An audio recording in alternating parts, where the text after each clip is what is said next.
What's good, YouTube? What is up, buddies? What's up? Back at it again with another video. Welcome back to another Mental Health Monday. How is everyone doing today on this lovely but gloomy Monday? It might not be gloomy where you are, but I'm tired of the rain. I am tired of the clouds. I'm actually ready for the sun to come out, and that's surprising for me to say because I don't even like summer like that. I mean, I do. I like being outside and stuff like that, but the heat, I just can't take it. But anyway, that's not what this video is about. Before we get into the video, don't forget to like, comment, and subscribe. And share this video. Really share this video because I say it every time, but someone might need to hear this one for real. So, I'm going to keep it plain.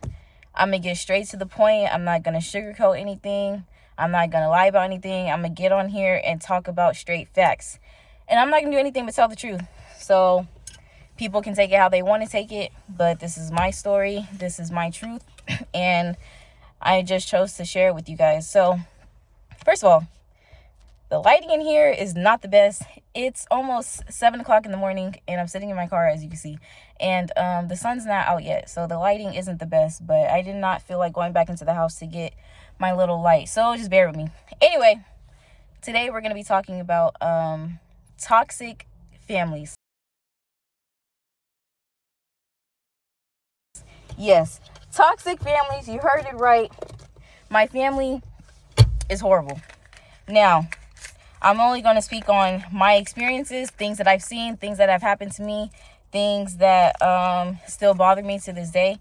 And yeah, that's what we're going to talk about today. So basically, let's start from when I was a child.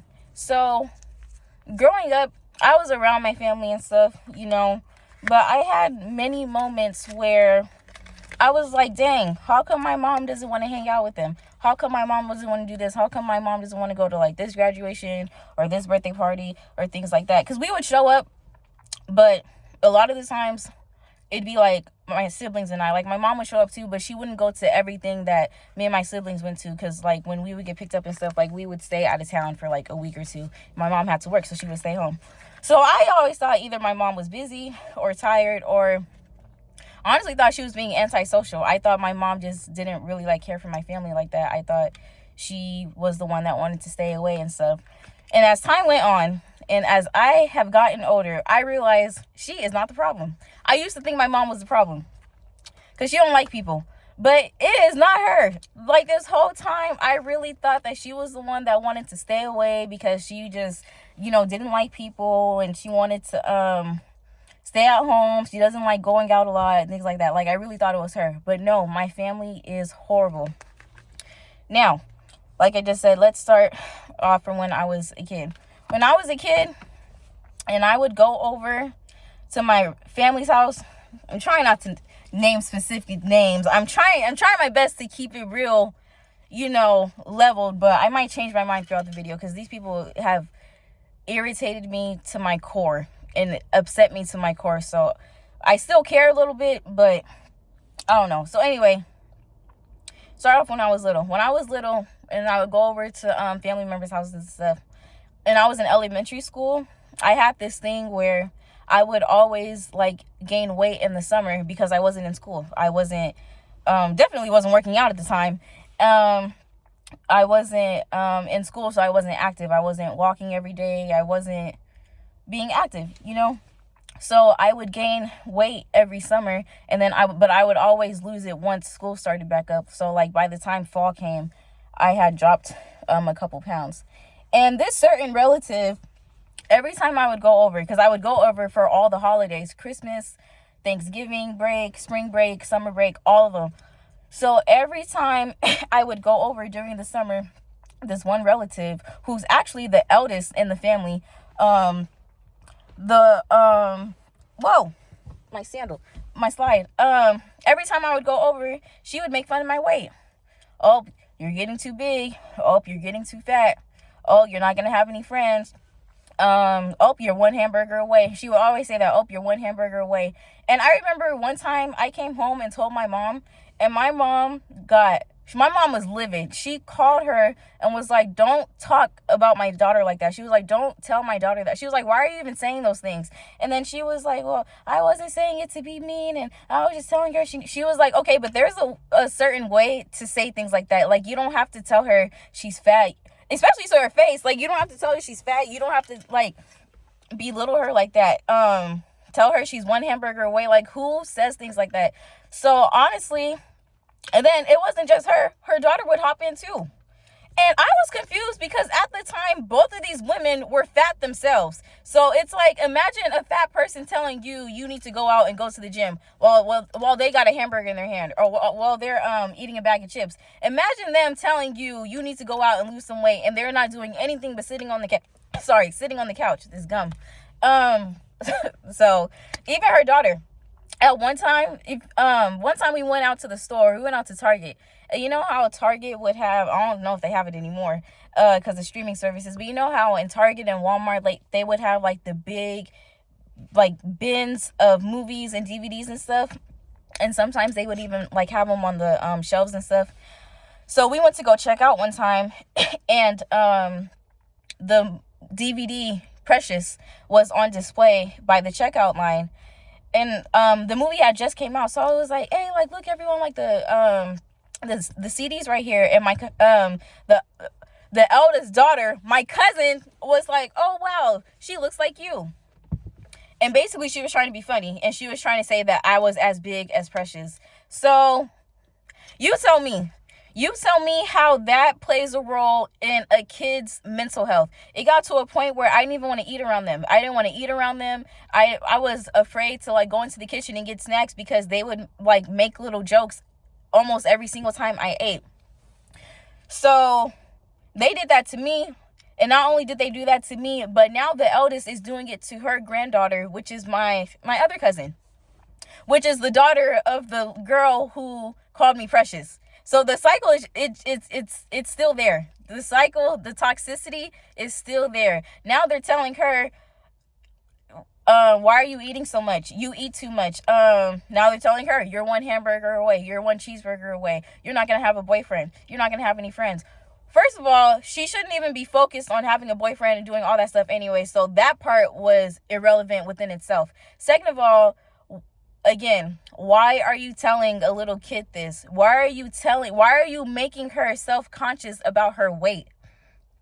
I'm like, you better hope she doesn't grow up and have an eating disorder. Like, you better hope she doesn't grow up and become bulimic or anorexic because you guys have put it into her head that, like, eating is a bad thing and eating is a negative thing.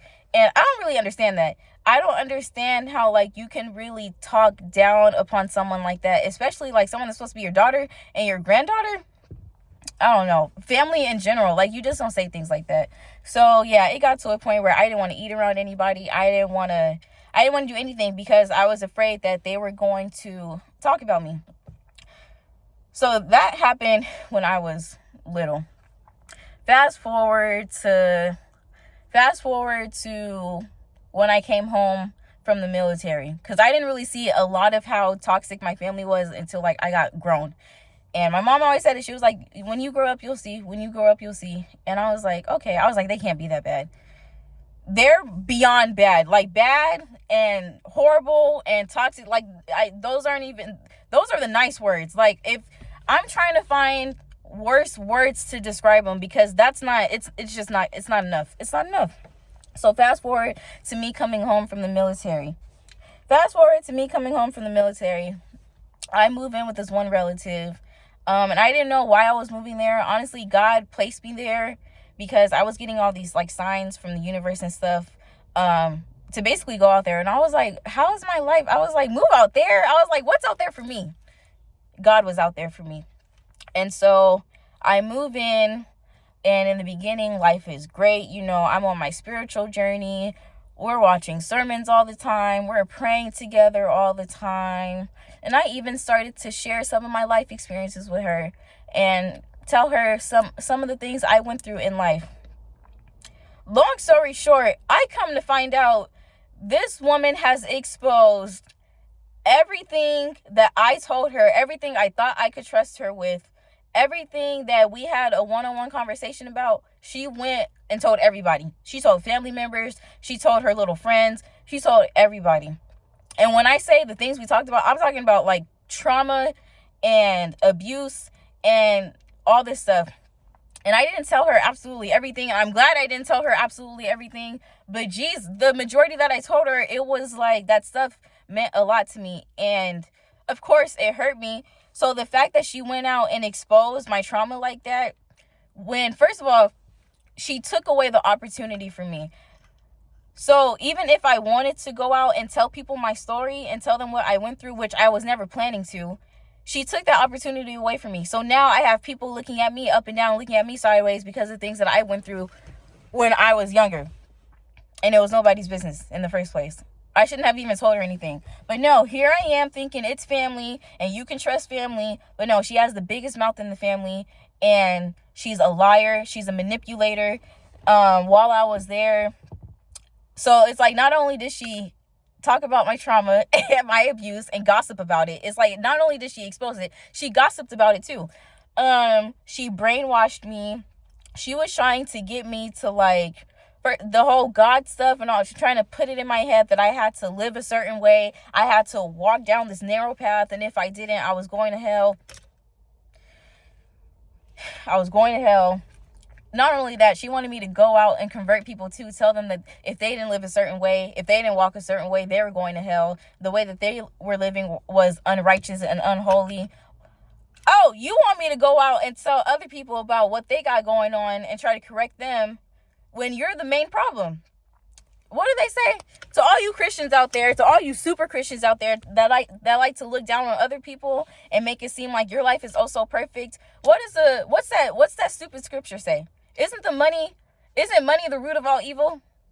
Isn't money the root of all evil? Because the family member I'm talking about, as long as she has money in her pocket, as long as someone is giving her money, she doesn't care about what is going on. That's her main focus, is money, money, money. And I realized that when I lived with her. I found out she had a gambling problem. She was always at the casino, blowing away hundreds and thousands of dollars almost every time she went. Not hundreds of thousands. It's like hundreds here, thousands here, not hundreds of thousands. She was wasting her money, brainwashing me, like I said, trying to, like, that's why I say I'm not religious, because she's religious. And religious people are really, like, the ones I came across, the ones I know about, like, they're really sick in the head. And they really feel like, I'm doing this, but because I'm not doing that, I'm not going to hell. I'm doing this, but because I'm not doing that, I'm going to make it into heaven. And their way of thinking really sickens me, because they make it seem like God... See, and then they contradict themselves, because then they'll say God loves all his children. How are you going to say God loves all his children, and then you're going to turn around and tell me I'm going to hell? Like, shouldn't that be up to God?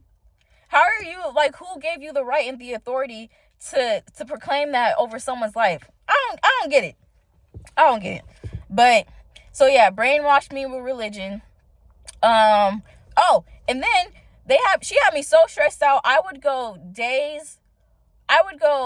have many days where I would go like all day without eating, and I wouldn't even realize it. Her energy, her aura, her lying, her manipulating, her way of thinking. I'll pay half this bill now and the other half later. Like, what? I was never raised like that.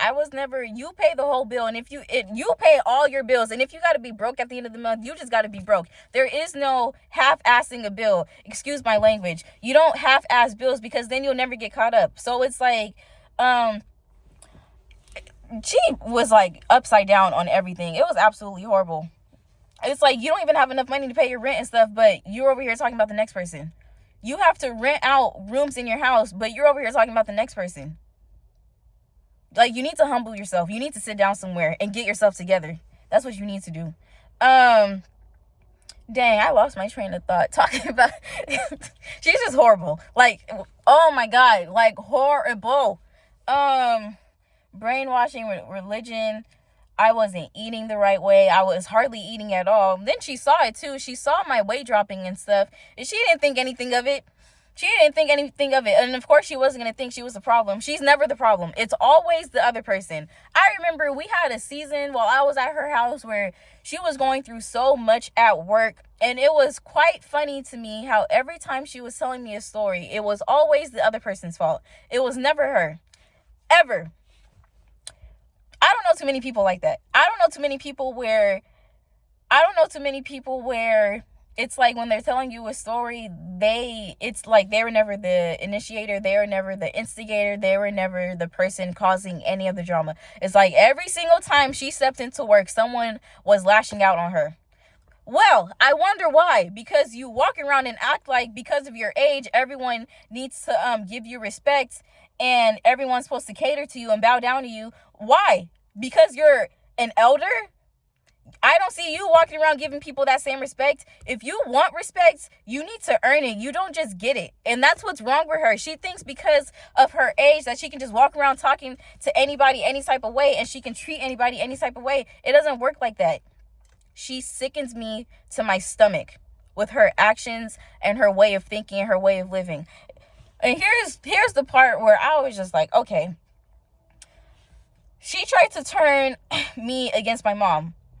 I won't go into the details on how she did it because like the stories and stuff were personal, but she really lied on my mom, lied on her name, made it seem like she was help when my mom was in her last marriage, tried to make it seem like she extended her hand out a trillion gazillion times and she doesn't understand why my mom stayed so long. So you're telling me she could have been able to leave that man, move in with you if she had to, and everything would have been peaches and cream? No, let me tell you what would have really happened.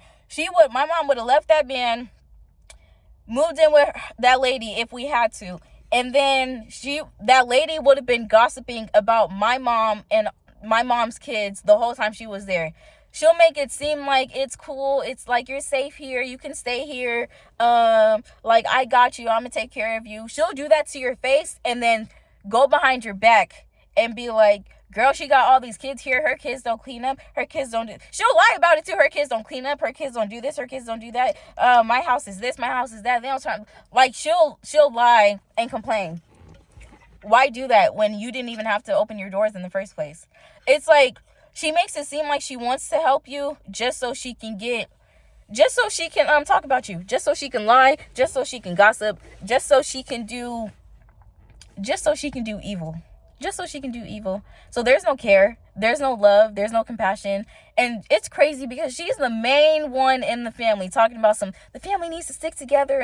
And that's what the devil does. The devil likes to come, the enemy likes to come, kill, steal, and destroy. And he wants us to stay separated and he wants us divided. And in the beginning, I believed her and I was on her side. And I was like, yeah, like we need to stick together. And our family's already small and all this stuff. And now that I'm older, and now a couple years have gone by, I'm like, you're the enemy. You are the problem. You are the devil himself in human and female form. You are the devil himself. And I hope you see this video because you're horrible. It's like, bruh. It's like, I don't even know what to say. It's like, that's the part that gets to me. That's the part that baffles me. It's like she really makes it seem like it's always the enemy. It's always the devil. That older generation of thinking, y'all need to get out of that mindset because it is not always the devil. It's like, first of all, if you have that much power and control over yourself, don't you think you'd be able to stop the devil if you felt like it was really him doing all this evilness? Wouldn't you be able to see it instead of being so quick to blame it on him? What role do you play? What role do you play in the family being divided? What role do you play in the family being separated? I'll wait. It's not us. It's not me. I tried. I moved in with you. I was there for you. I let you vent. I let you talk. And here's the thing. It would be so many times where I'd be venting to her and telling her stories and stuff. And she'd be like, I've been through some stuff too. I went through some stuff too. She was like, I'm going to sit down and tell you one day. Oh, so you can keep everything that you've gone through and all the trauma that you've gone through to yourself. But you're over here walking around telling everybody else's business, telling everybody else's story, telling everybody else's trauma. I hate you for that. I do. I was taught to never say I hate you. I was taught to never like love and hate. Like we were taught to never play about those words. So if I'm really saying it, like I mean it. You don't I can't I can't forgive you for that. Going around telling my story like that, going around exposing me like that. So not only did you expose me and take away the opportunity for me to share my story myself, but it's like not only did you do that, but you lied about it. Because when I would confront her about certain things, she'd be like, I didn't do that. I didn't say that. You see how sick she is? It's like either she didn't want to admit it or she lies so much that she can't keep up with her lies.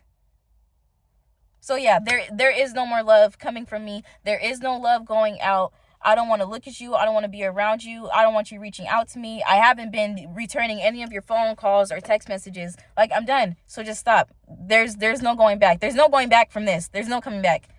And she'll be the first person to say, oh, just forgive them. Just apologize. Just do that. Why? You're not apologizing to anybody. Did I get an apology? When you went out and shared my secrets, did I get an apology? When you went out and exposed my story, did I get an apology for any of those things? For you talking about me to my face, for calling me fat all those years, did I get an apology for that? So, no, you will never see me again, ever in life. We are done. We're done. We're done. On to the next person. I'm gonna try and make this one quick. These people, I'm about to put everyone in the same category because all three of these people got the same issues. These people all have entitlement issues. All these people have entitlement issues. She needs to be included in that too. What these people have in common is they feel like they can go around talking to people any type of way. They can go around treating people any type of way, and everyone's just supposed to cater to them. Why? They can do whatever they want to other people. But if someone puts their foot down or tries to demand their respect, it's like shit hits the fan. Shit hits the fan. There's this one person who walks around, his chest all poked out. He has little boy syndrome, little man syndrome. Walks around, his chest all poked out. He likes to walk around every time he goes out. He's getting into it with somebody. He's arguing with somebody, trying to cause drama every single place he goes. He has to be the loudest one in the room. And that's why I know he's weak as shit. That's how I know he's soft as dog shit. Because, first of all, you already exposed your weakness by trying to be the loudest person in the room. No one cares about all this. And this is all he does. I ain't never seen him fight nobody. He claims he in a gang. First, he started off in dark side 40s. Now he's claiming 60s. When did that happen? And when do niggas allow niggas to hop from set to set like that? So who put you on? And who gave you that title? And what makes you think you earned that title? I ain't never heard of you putting in no work in the streets. I ain't never heard of you pushing no work either. So who gave you that title? Who put you on? You started off with this set, and now you're in this set. All right. Well, that's all I'm going to say is okay. Because I know some people. So if you really want to play that game, we can play that game. And I'm only saying that because this nigga had the nerve to try to gangbang in my face. You want to throw up your set in my face? You want to do all this tough guy shit in my face? So if you really want me to call my people, I can call my people. You want to do all this gangbanging in my face, throwing up your set that you're not from, throw up your hood that you're not from. Never heard of you being in LA like that. Never seen you in LA like that. But I know you stay in Pomona. I know niggas are still looking for you. I know that's a fact. It's a fact that niggas are out there still looking for you. And where do you be? Out in the streets. You need to keep your stupid ass at home with your kids. That's where you need to be. At home with your kids. So, you want to gangbang in my face. Practically almost fight me. Telling me to fight you, to swing on you. I'm not going to do that. What would I do that for? I could have. But do that for what? Because what would you have done after? What do you want to do? Because I know you still want to do something. So what do you want to do? I told you to pull up. You waited a whole year to confront me. A whole year? Okay. This person, like I said, walk around, chest all poked out, walk around causing arguments with everybody, never at home with his kids, disrespects his baby mama, cheats on his baby mama, gives his baby mama STDs. He's a pedophile. He got a 17-year-old girl pregnant, and he was her pimp. So not only are you disrespecting your baby mama, not only are you cussing her out to her face in front of your kids, not only are you putting your hands on her, but you done went out and had a baby on her and gave her STDs, and she's still with you? What isn't wrong with that picture? And you're not working. But niggas got the nerve to talk about me. And you're not working. You damn near pushing 50. Damn near pushing 50. And you still think it's cool to be out on the block. To be out on the corner. To be out in the streets. When you got kids at home that need you. You got kids at home. You have a son at home that needs guidance and support. You need to be telling him how can you, I was just about to say, you need to tell him how to be a man, but how are you going to tell him how to be a man when you're not even a man yourself? So how does that work? You're showing him how to be a man by being out in the streets? By causing fights with people? By getting shot at? It's like you can't even take your son out with you when you go shopping or to the mall, wherever you go, because niggas is still looking for you. And you don't even know who's trying to blow your head off next. You don't know. Because you go out and cause problems with everybody. So people can't even have a normal day with you. Because they're afraid they're going to get shot. You better hope niggas don't catch you slipping. That's what you better hope for. Shit, they already did. Your car has 6 bullet holes in it. And you still ain't learned your lesson.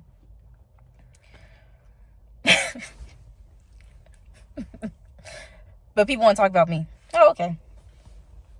Oh, people want to talk about my mom. Have the nerve. Say this about my mom. Say that about my mom. Want to bring up stuff from 20 years ago. My mom made mistakes. Yeah, she has. Of course she has. My mom has a past. Who doesn't have a past? But why do you keep bringing it up? Why does it bother you so much? She hasn't made that same mistake twice. She made that mistake one time. You keep making mistakes. We ain't never had to sleep in no hotel. We ain't never had to sleep in no hotel. Or no motel. We ain't never had to go to no food bank. We ain't never had to borrow money from family members. You're supposed to be one of the men in the family, and you're over here asking all the women in the family for money. How does that look? How does that work? And the women that are giving it to you are stupid. Because I wouldn't be giving you shit. Has my mom ever asked you for money? No. Sure hasn't. Has she ever put us in a motel? No. Not paid her rent on time or her bills on time or her car note on time? No. But you want to talk about us? Even when she was married in her first marriage, we had thousands of dollars stacked in the closet. We had food in the pantry, food in the fridge. At one point, we had so much food, we were giving food away to the church, putting it in boxes and bags and stuff, giving it to the church because our pantry was overflowed. But you want to talk about her, right? Okay. What have you done for your kids? They never had no real Christmas. And it's not even about what you can buy for them. You don't spend quality time with them. You don't know what's going on in their life. You don't know what they go through at school. See, and they gonna lie and say that they're doing this and they're doing that. Well, then where am I getting this information from? If I'm not around you like that, where am I getting this information from? You need to tell people to stop talking so much. Where am I getting the information from? There are people in my family who willingly put themselves in messed up situations, and then they want to boo-hoo and cry when they don't have help.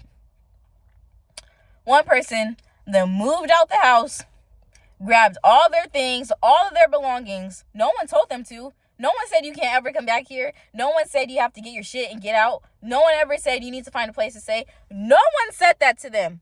So they want to come to the house. They want to remove all their things. They want to have an attitude about it. They want to stop sharing locations with people. They want to unfollow everybody on social media. They want to play that game and then turn around and be like, nobody's helping me. I'm out here on my own. I have friends and their parents are helping me. Well, shit. No one forced you to get out. That person, they want to go up in everybody's house and do what they want to do. They don't want to follow the rules. If you want to be like that, you need to get your own place. I heard that's what happened. Congratulations. You see how life works? If you want to do what you want to do, you do it at your own spot. You don't come up in anybody else's space, their room, apartment, house, and just think everyone's supposed to cater to you. There's 2 people in my family like that. Every time they go to somebody's house, they want to turn off fans. They want to unplug air fresheners. They want to do this. They want to do that. This is not your house. If you want to be comfortable like that, go to your own damn spot. Don't come over here messing up what I got going on. Okay. So go ahead. Move your stuff out. Keep that same energy. Stay unfollowed on social media. Don't share your location again. I don't care. It's like you made your bed, now you can lie in it. I do not feel bad for people, like not even a little bit. I do not feel bad for people who know what's out there. They know what they did. They know what they're doing. They know what they're doing wrong. They know that they're the problem, and they still want to make it seem like they're not the ones causing the issues, or they want to make it seem like they're not getting help, or no one cares about them. They're liars. Like everyone I just talked about, they're all liars. All of them. Some of them are worse than others. Some of them lie about why they're going through what they're going through. Some of them lie about like the arguments and stuff they go through with people. And some of them just lie about the situation that they're in. One person in my family, this is what really like blew me out of the water. There's one person in my family that literally said, I've never lived in the ghetto before. I want to see what that feels like. Now they're in the slums. You see what I mean when I say my family is toxic and they're weirdos? I ain't never lived in the ghetto. I want to see what it feels like. What? People in my People in my life having attitudes with me, not wanting to talk to me, not wanting to have relationships with me because I joined the army, because I joined the military. Oh, you think you're all bad because you're in the army? You think you're all bad because you're in the army? What the fuck are you talking about? What are you talking about? So because you're not where you want to be in life, that's my fault? I'm supposed to be right there with you? I'm not supposed to elevate because you're not elevating? Fuck that. No, and fuck you too. It's like they don't want to see you succeed, and they want to be the main ones to tear you down. They don't want to see you happy. They don't want to see you at peace, and they want to be the main ones to make sure that you don't reach the top. Want to make sure that you don't reach your next level. If that's the case, y'all can stay far away from me. I have made my peace with this situation. Last year, everyone showed their true colors. Everybody. I said, okay. Because there was this party that happened, and I wasn't going to go to the party. I wasn't going to go. And then I ended up getting a phone call. And then after the phone call, I prayed and I talked to God, and God told me to go. And I was like, God, I really don't want to go. And God told me to go. And so the next day, I got up. I went to the party. And that party was chaotic for like the first hour and a half. It was arguing, like I said, people up in my face, people trying to fight me and stuff. And so bad, first of all, I went there trying to make peace. I went there trying to talk to somebody. And that's the person that was trying to fucking throw up his set in my face. His fake set. Because that nigga ain't part of no 60s. I don't believe that at all. I'm over there trying to make peace. And that's what you want to do? Alright, cool. We will never be cool again. Ever. So at this point, I ain't got no family. All I have is my parents and my grandfather. That's it. So I ain't got no family. I don't socialize with them. I don't talk to them. I'm not claiming anybody. They will never see me again. They will never hear from me again. The only way they'll be able to see me or hear me is through YouTube. But social media, that Instagram and stuff, nope. Phone calls and text messages, nope. FaceTime calls, nope. Showing up at parties and different things like that, nope. Don't call me when someone ends up in the hospital, because if you want to go out and glorify that lifestyle, you want to be out there gangbanging, you want to be out there with your niggas when you should be at home with your kids and your family, you want to glorify a lifestyle that niggas live and die by day, you want to glorify a lifestyle that you know nothing about, you're trying to be about it, but you really can't, and you aren't. You want to glorify that lifestyle, and there's people out here really putting in the work, really sitting behind bars, and you think it's a game. I don't play like that. I don't glorify a lifestyle like that. I don't think it's okay. I don't think it's cool. People do it for certain reasons, but you leave it to the real people. You leave it to the OGs and stuff, because you've been trying to claim this lifestyle for the past 20 plus years, and you didn't start gangbanging until after your mom died, and you were like, what, 20? Niggas start gangbanging when they're like 11 and 12. Why weren't you doing it back then? Because you know your mom would have kicked your ass, that's why. So I heard. Why'd you start gangbanging in your 20s? Niggas don't gangbang in their 20s. Real niggas. Why would you even want to be a real nigga? Don't you want to be a man? Raise your son? Raise your daughter? That ain't got nothing to do with me. I ain't got no kids. I don't owe no loyalty to anybody. I made peace with the situation.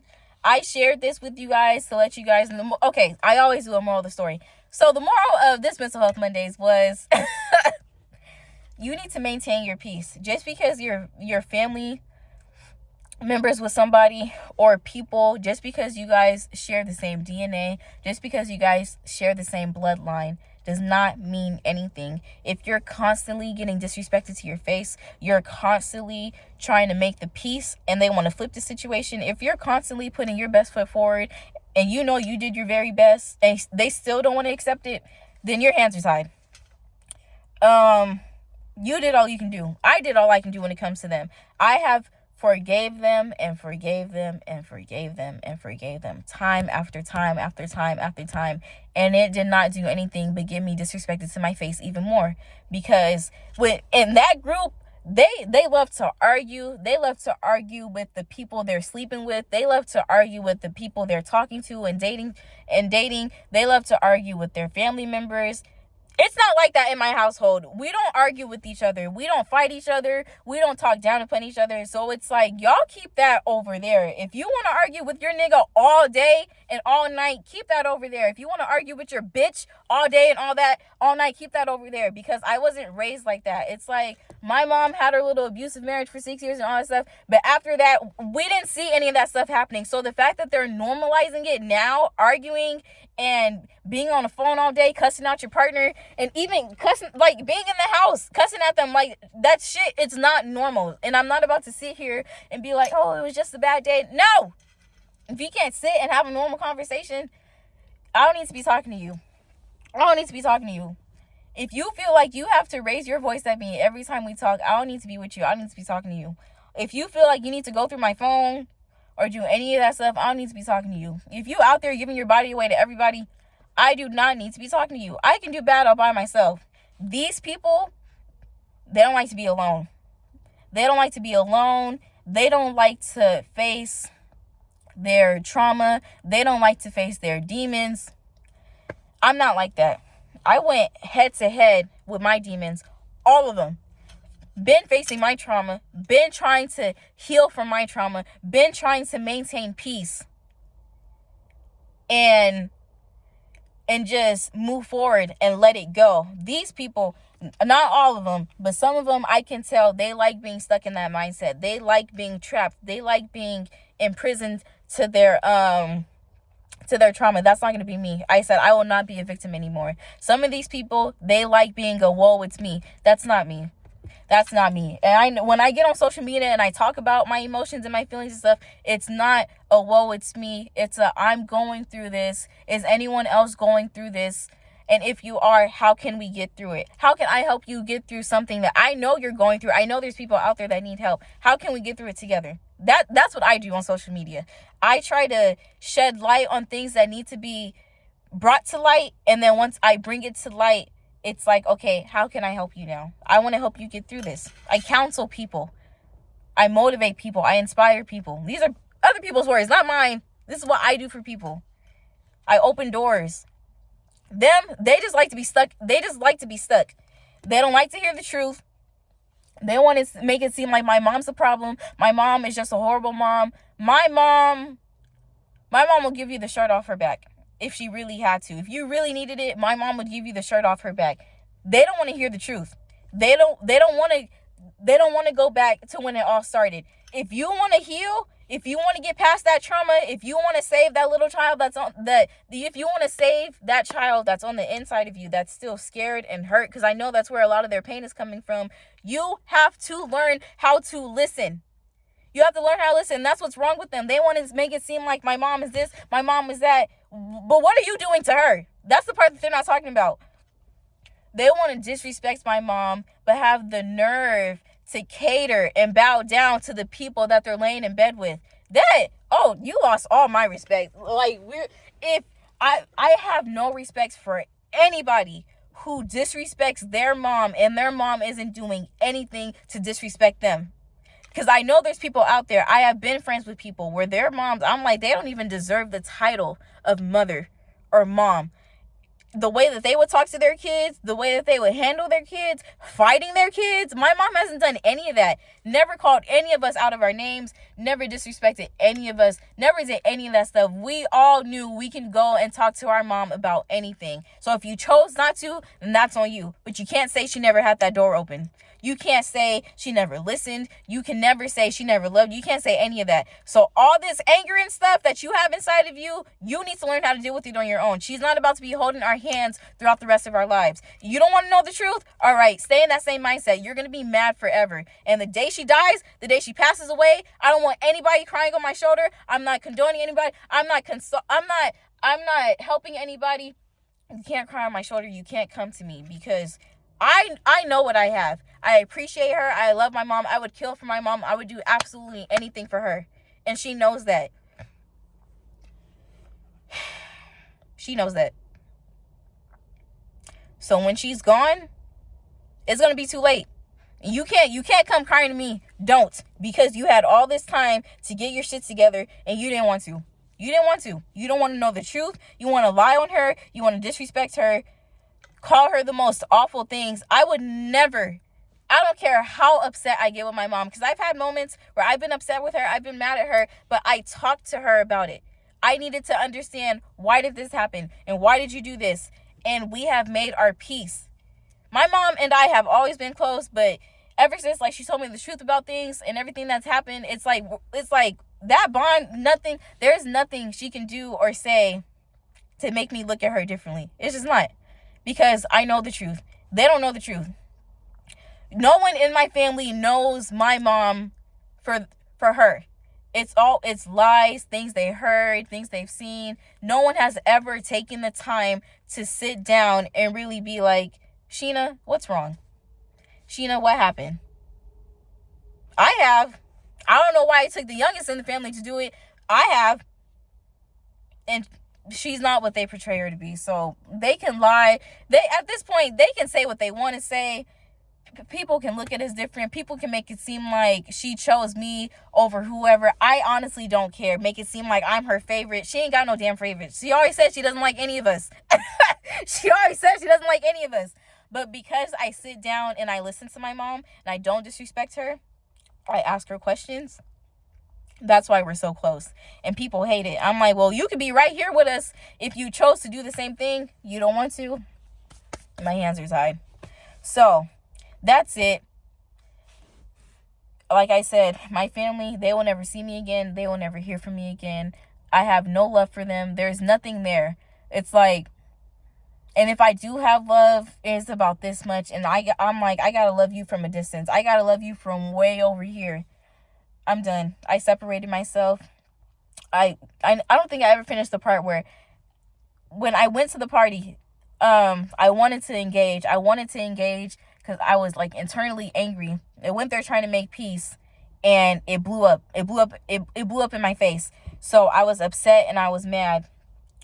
And I kept hearing this voice in my head. It just kept saying, don't engage, don't engage, don't engage, don't engage. And I did it. And it took everything in me.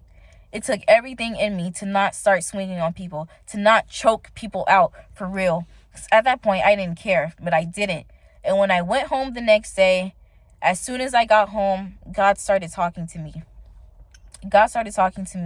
And basically, God told me to go to that party so I could see my family's true colors. That's it. He didn't tell me to go for support. He didn't tell me to go because I hadn't seen them in a while. It wasn't any of that. God wanted me to go so I could see how my family truly is, because that's how they truly are, and they're not changing. They're not. The whole like the eldest in the family, she was disrespected. She was in a marriage for 17 years. Nigga was disrespecting her to her face, stealing her cars, was on drugs, was lying, cheating on her, all types of stuff. And why did she stay? These are her words. Why did she stay? Because he was paying the rent. Because he was paying the rent. That's why. She didn't have to worry about her rent. She didn't have to come out of her pocket to pay the rent. He was paying the rent. So it doesn't matter if a nigga is cheating on you. It didn't matter that he was stealing your car. It didn't matter that he was on drugs. Doing drugs while you're in the car. She told me he was doing drugs while they were on their way to Vegas. Hopped in the backseat and was doing drugs in the backseat while she's driving, telling her, don't turn around, don't look back here, keep driving. But you have the nerve to talk about my mom. You have the nerve to talk about me.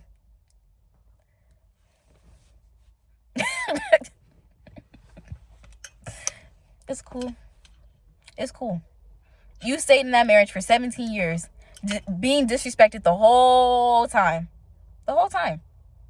Just because your bills were being paid. So what does that say about you as a mother? And what is that showing your daughter and your granddaughter? It's okay for you to put up with anything as long as the man is taking care of the house. Sorry, the man.